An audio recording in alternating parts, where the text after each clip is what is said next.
Hello बच्चों, the star classes YouTube channel पर आपका बहुत बहुत स्वागत है।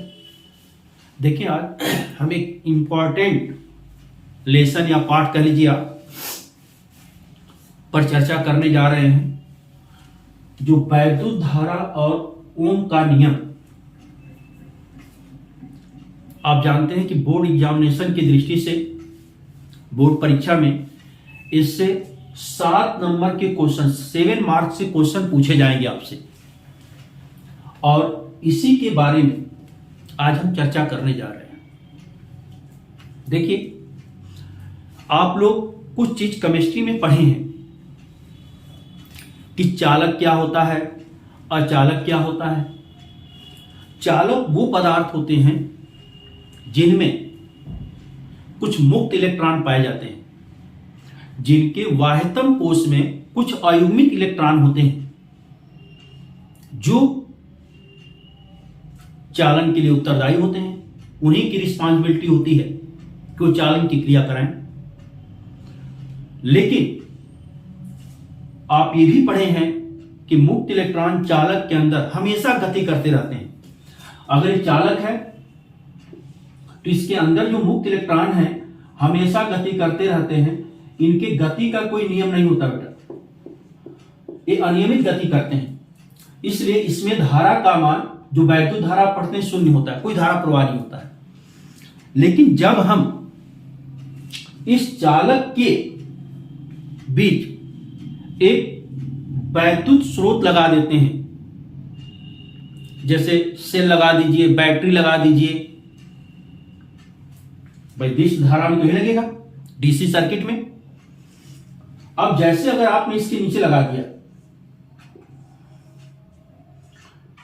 अगर ये आप जानते हैं कि इसका उच्च विभव है और ये निम्न विभव है, जैसे इस स्विच को आप बंद करेंगे, कुंजी जैसे बंद होगी, ये जो इसके अंदर मुक्त इलेक्ट्रॉन होते हैं, ये निम्न विभव से उच्च विभव की तरफ एक ही तरफ गति कर रही है। सब के सब इलेक्ट्रॉन एक ही दिशा में गति करना शुरू कर देंगे, ऐसी गति करेंगे। और जब इलेक्ट्रॉन एक ही दिशा में गति करते हैं तो इलेक्ट्रॉनों के गति के विपरीत दिशा में, अब इलेक्ट्रॉन इधर आ रहे हैं तो इसमें धारा की दिशा इधर होगी। आप यहां दिखाना है तो ऐसे दिखा दीजिए, ऐसे धारा बहेगी। तो कहते हैं कि जब किसी चालक के सिरों के बीच हम विभवांतर उत्पन्न करते हैं तो इलेक्ट्रॉन निम्न विभव से उच्च विभव की तरफ गति करने लगते हैं, जिसके विपरीत दिशा में धारा का प्रवाह शुरू हो जाता है। यही वैद्युत धारा होती है। अब एक तरह से इसको हम लोग, इसके पहले आपने स्थिर वैद्युत की पढ़ा है, अब ये गतिक वैद्युत की है। इसको अंग्रेजी में इलेक्ट्रोडायनेमिक्स बोलते हैं कि जब तक आवेश स्थिर होता है, इलेक्ट्रॉन स्थिर अवस्था में है, तब तक स्थिर वैद्युत की पढ़ते हैं हम लोग, इलेक्ट्रोस्टैटिक पढ़ते हैं। जब गति में आ जाता है तो इसको हम लोग क्या पढ़ते हैं, ये वैद्युत धारा का रूप ले लेता है, इलेक्ट्रिक करंट का रूप ले लेता है। अब ये वैद्युत धारा है, इसकी वैल्यू कितनी है। जैसे अगर ये मान लीजिए कुल आवेश, अगर हम पूरे आवेश को Q मानते हैं कि जितना भी इसके अंदर आवेश है ये Q है, अगर Q आवेश T समय लेता है इस पूरे परिपथ में प्रवाहित होने के लिए, तो परिपथ की कुल धारा I बराबर Q/T होता है। ये परिपथ की कुल धारा है। अब आप जानते हैं आवेश का मात्रक कूलाम होता है और समय का मात्रक सेकेंड। तो इसका मात्रक क्या होगा, कूलाम पर सेकेंड। और इसकी मात्रक की बात करेंगे तो आप ये लिख सकते हैं कूलाम पर सेकेंड, या ऐसे भी लिख सकते हैं, हिंदी में आप लोग लिखते हैं तो कूलाम पर सेकेंड ही मात्रक हो जाएगा। या वैद्युत धारा का दूसरा मात्रक जो होता है हम लोग एम्पियर लिखते हैं। आपने पढ़ा होगा कि वैद्युत धारा का मात्रक क्या होता है, एम्पियर होता है? आप एम्पियर भी लिख सकते हैं,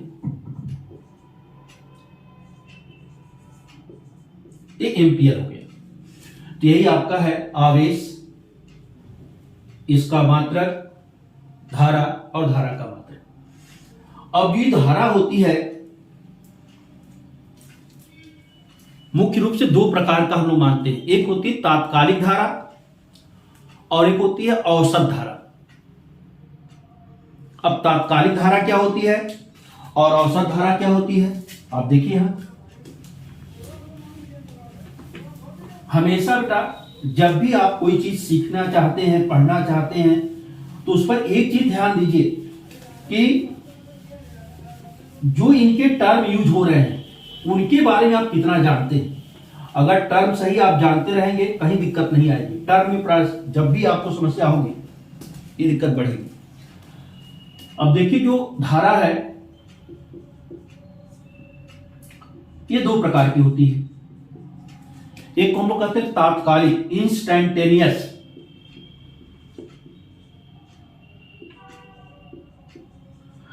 एक इंस्टैंटेनियस होता है और एक बेटा एवरेज होता है। एवरेज, इसको हम लोग तात्कालिक धारा कहते हैं और इसको हम लोग औसत धारा कहते हैं। अब जो तात्कालिक धारा आपका है,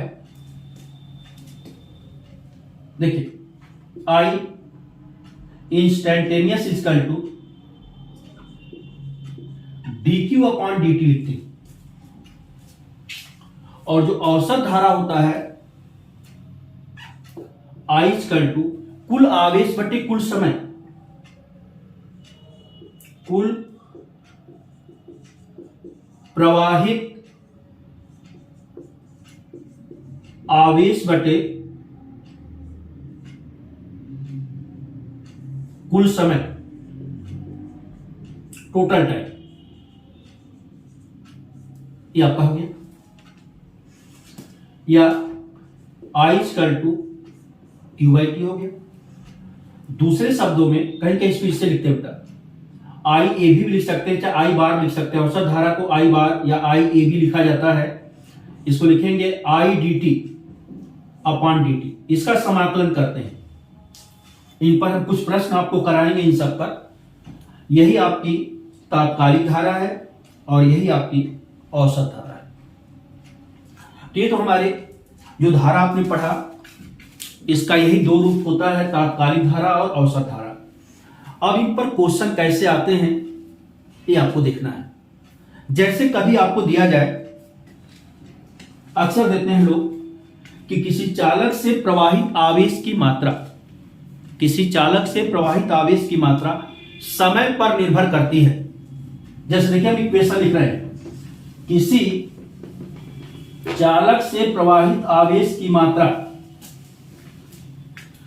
समय पर इस प्रकार निर्भर करता है कि Q बराबर 6t minus T Q plus 5t square. ये दिया,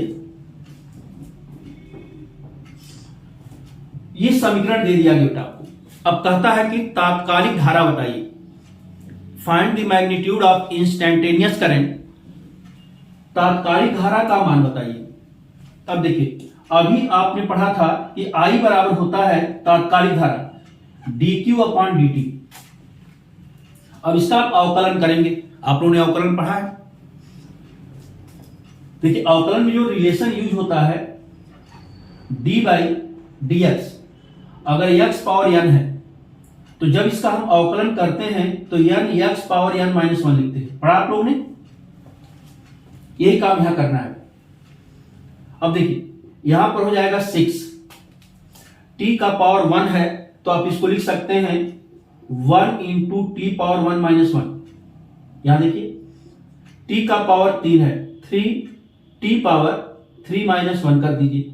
यहां पर प्लस 5 इंटू 2 और t का पावर आप करेंगे कितना 2 माइनस 1।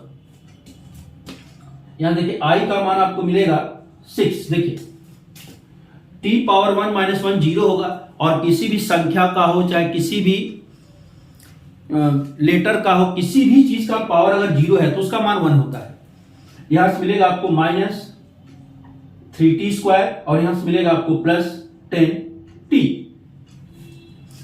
अब तात्कालिक धारा जब पूछता है तो समय देता है। अगर आपको समय नहीं दिया गया है तो आप t बराबर 0 लेंगे। आप लिखेंगे t बराबर 0 पर।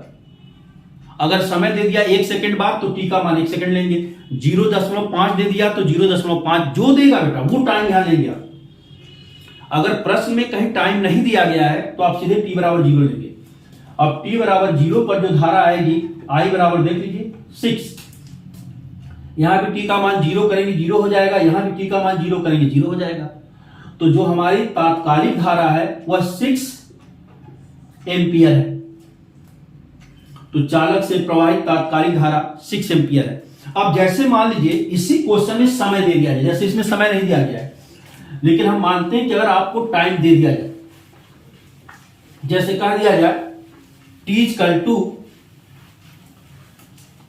1 सेकेंड पर धारा का मान बताइए। देखिए t इक्वल टू 1 सेकेंड ले लिया जाए। अब देखिए इसी समीकरण में t का मान हम 1 रख देंगे। अब देख लीजिए I बराबर हो जाएगा 6 माइनस 1 का स्क्वायर 1 ही होगा बेटा 3 और प्लस 10। अब I बराबर हो जाएगा 13 एम्पियर। 6 में से 3 घटा दिए 3 हो जाएगा और 10 जोड़ेंगे 13 एम्पियर आ जाएगा। तो अब 1 सेकेंड पर धारा 13 एम्पियर होगा। अगर यही कहा जाए t बराबर 0.5 सेकेंड, इस पर धारा निकालनी हो तो कितना हो जाएगा, इसी में रखिए आप I equal to 6 minus 3 into 0.25।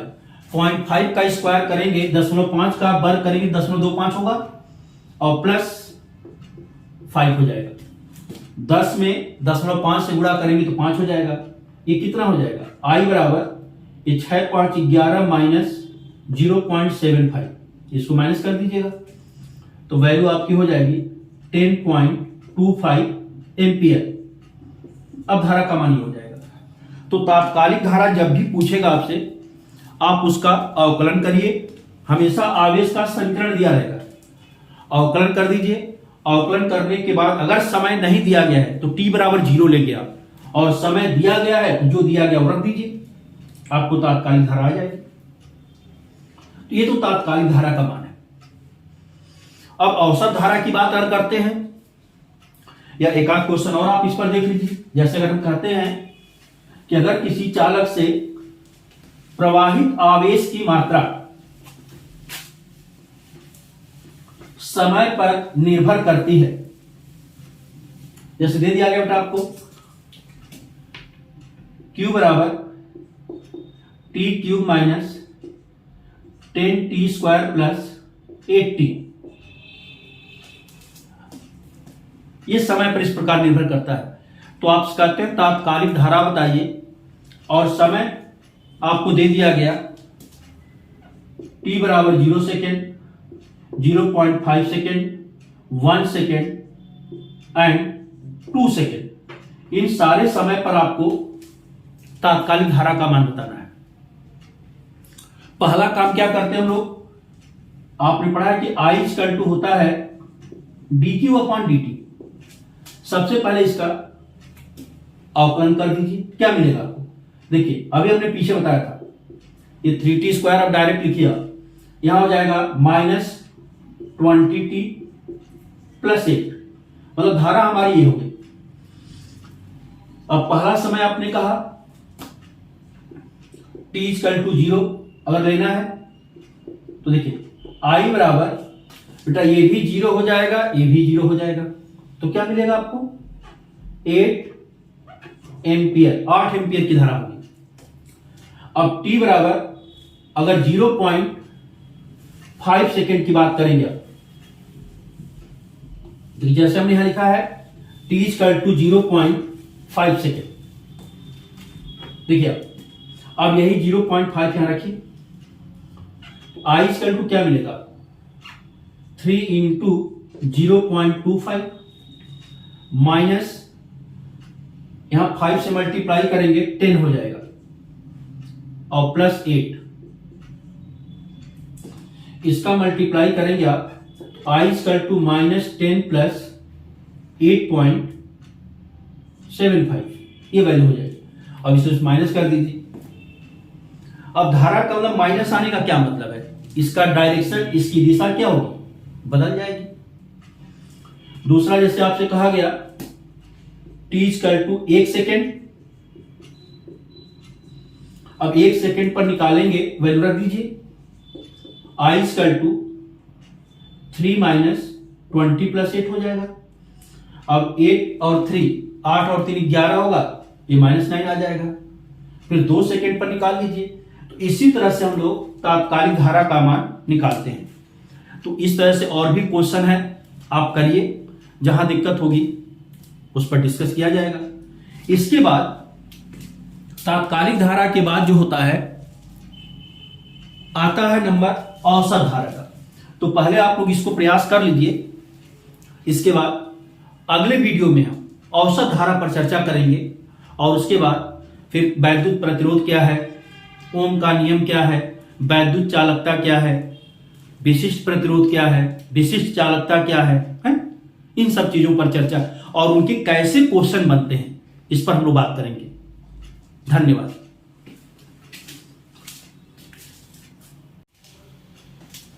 Hello बच्चों, कल हम लोगों ने तात्कालिक धारा के बारे में पढ़ा था। उस पर मैंने 2-3 क्वेश्चन भी आपको कराए थे। आज हम लोग औसत धारा के बारे में कैसे निकालते हैं, इसके बारे में बताने जा रहा हूं आपको।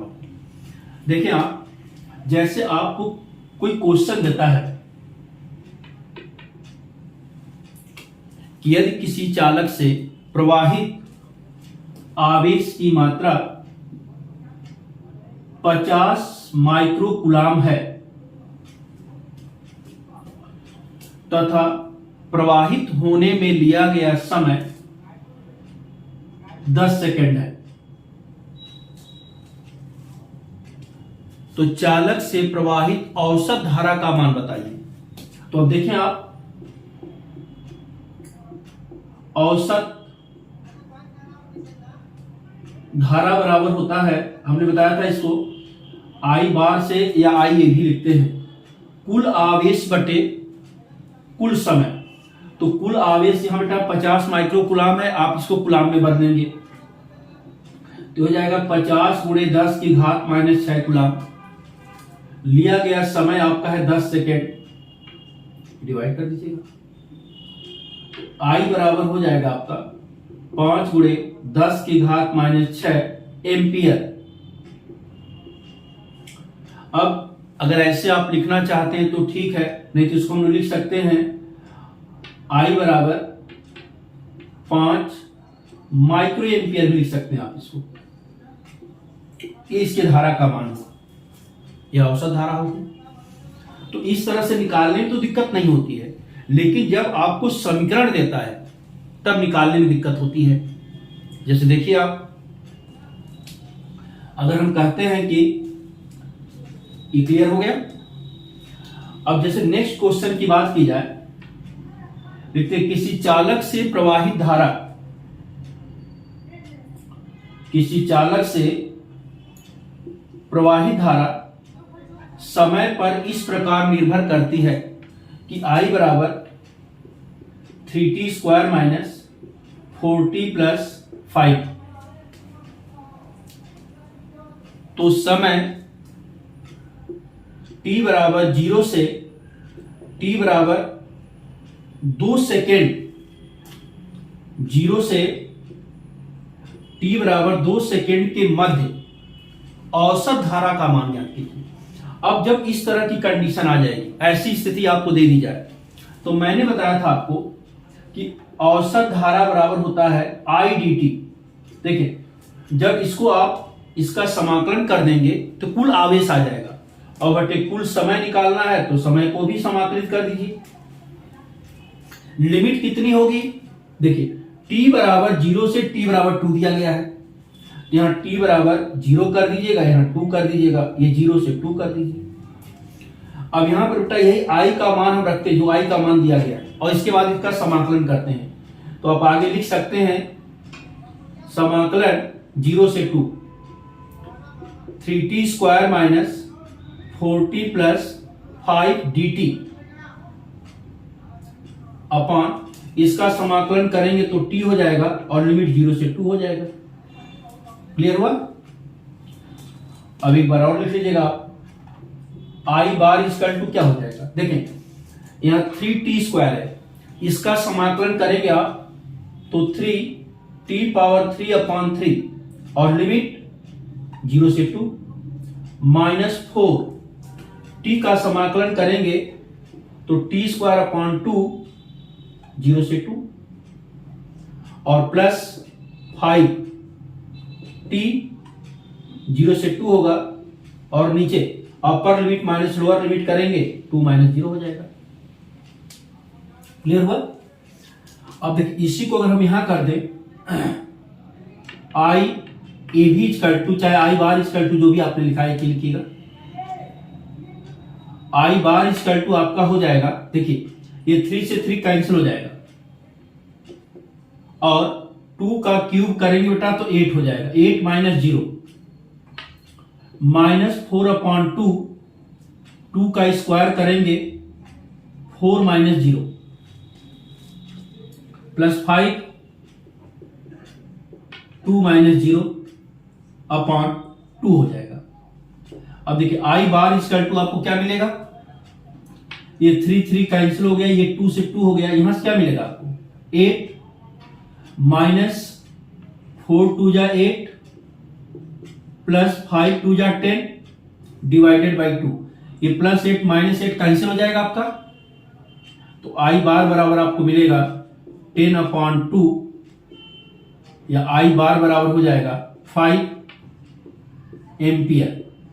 अब औसत धारा का मान 0 से 2 सेकंड के बीच में कितना होगा, 5 एम्पियर होगा, यही आपको निकालना था। इसी तरह और भी क्वेश्चन है, एक आध दो क्वेश्चन और आप लोग देख लीजिए। ये क्लियर हुआ? ओके बेटा, देखिए प्रयास करते रहिए, आप जब प्रयास करेंगे तभी कुछ होगा। जैसे देखिए जो क्वेश्चन कभी धारा का या कभी कभी आवेश का इक्वेशन दे करके भी आपसे औसत धारा पूछ देता है।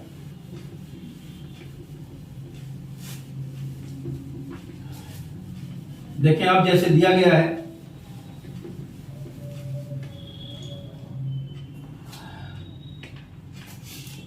अगर आवेश का इक्वेशन दिया गया Q =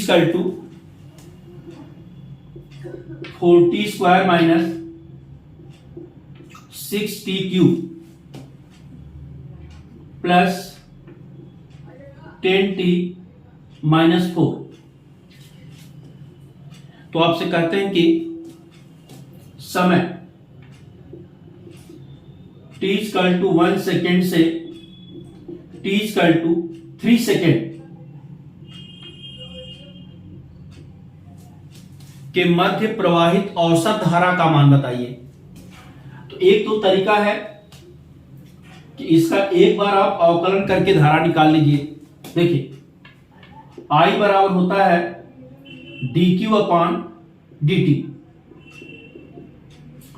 इसका जब अवकलन करेंगे तो मिलेगा आपको 8t माइनस 18t² प्लस 10 -4 0 हो जाएगा। तो ये आपका धारा हो गया, मतलब I बराबर क्या मिल गया आपको 8t माइनस 18t² प्लस 10, ये हमारा धारा हो गया। अब फिर वही जो पीछे रिलेशन आप पढ़े हैं औसत धारा के लिए जो हम लोग समाकलन कर रहे थे, आप उसी तरह से इसका समाकलन कर दीजिए।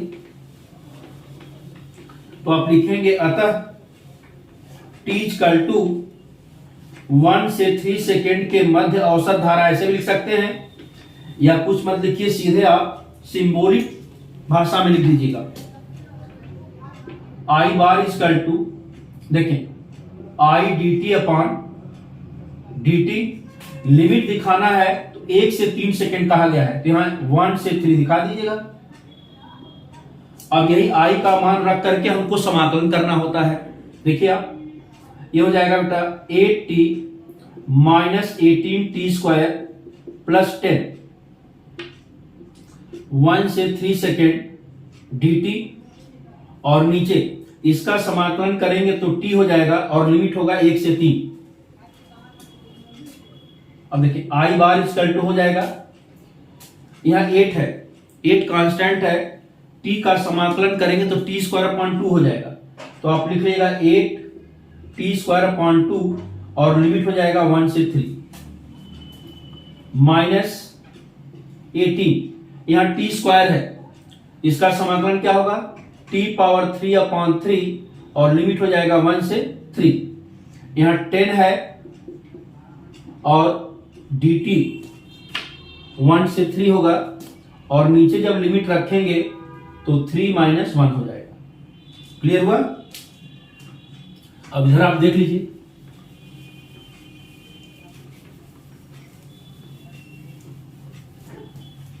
अब जैसे इसकी वैल्यू हम लोग लिखेंगे ये 2 बाहर हो जाएगा, तो देखें i बार इक्वल टू आपको मिलेगा कितना 8 upon 2, upper limit minus lower limit करेंगे तो यहां अपर लिमिट 3 है बेटा, लोअर लिमिट 1 है, 3 का स्क्वायर हो जाएगा 9 और 1 का स्क्वायर माइनस 1 हो जाएगा, माइनस 18 अपॉन 3। अब देखिए यहां 3 का क्यूब कितना होगा 27 माइनस 1 हो जाएगा, यहां प्लस 10 3 माइनस 1 होगा और नीचे आपका 2 हो जाएगा, 3 में से 1 माइनस करेंगे 2 आ जाएगा। अब जो कैंसिल होता है ये 4 होगा, ये 6 होगा, i बार इक्वल टू हो जाएगा 32। देखिए 9 में से 1 माइनस करेंगे 8 होगा, 8 4 जा 32 हो जाएगा, minus 6 into 26 plus 10 into 2 upon 2 हो जाएगा। अब यहां औसत धारा का परिमाण अगर निकालेंगे तो देखिए 10 2 जा 20 होगा, इसमें ऐड कर दीजिएगा कि 52 माइनस इसका मल्टीप्लाई करेंगे 6 6 जा 36 होगा, 6 2 जा 12 और 3 कितना होगा 15 अपॉन 2 हो जाएगा। या i बार इक्वल टू आपको मिलेगा 401 माइनस अपॉन 2, या i बार की वैल्यू हो जाएगी आपकी माइनस 52 एम्पियर। तो माइनस का मतलब क्या है, कंडक्टर में ये मैग्नीट्यूड नहीं बेटा, ये कभी ये नहीं लिखेंगे आप, हमेशा इसको लिखेंगे i equal to 52 ampere. Minus का मतलब है अपोजिट डायरेक्शन बता रहा है, वो जैसा आवेश के लिए समीकरण दिया गया है उसके हिसाब से माइनस प्लस बताता है। तो यहां पर इस माइनस प्लस से मत घबराइएगा, वैल्यू हमेशा आप प्लस में लिखेंगे, इस बात को ध्यान देंगे। ये ऑर्डर आपका है औसत धारा का, समझ में आया? और भी बहुत से इस तरह के क्वेश्चन आएंगे, कभी कभी केवल आवेश देकर आपसे औसत धारा पूछता है, कभी कभी समीकरण देकर के ऐसे पूछेगा। तो आप जब समीकरण देकर भी पूछता है तो आप इसको सॉल्व करिए। समाकलन करने का तरीका जो है आपने पढ़ा भी है और यहां मैंने बता भी दिया आपको। इस चीज को जब आप फॉलो करेंगे इस तरह से औसत धारा का मान निकलेगा। अब देखो ये धारा में तो ये दोनों धारा हमने बता दिया आपको। अब इसके अगले वीडियो में आप लोग क्वेश्चन करिए, जहां जिस तरह के क्वेश्चन में दिक्कत है उसको आप हमारे चैनल पर भेजें, उसको सॉल्व करके बताया जाएगा।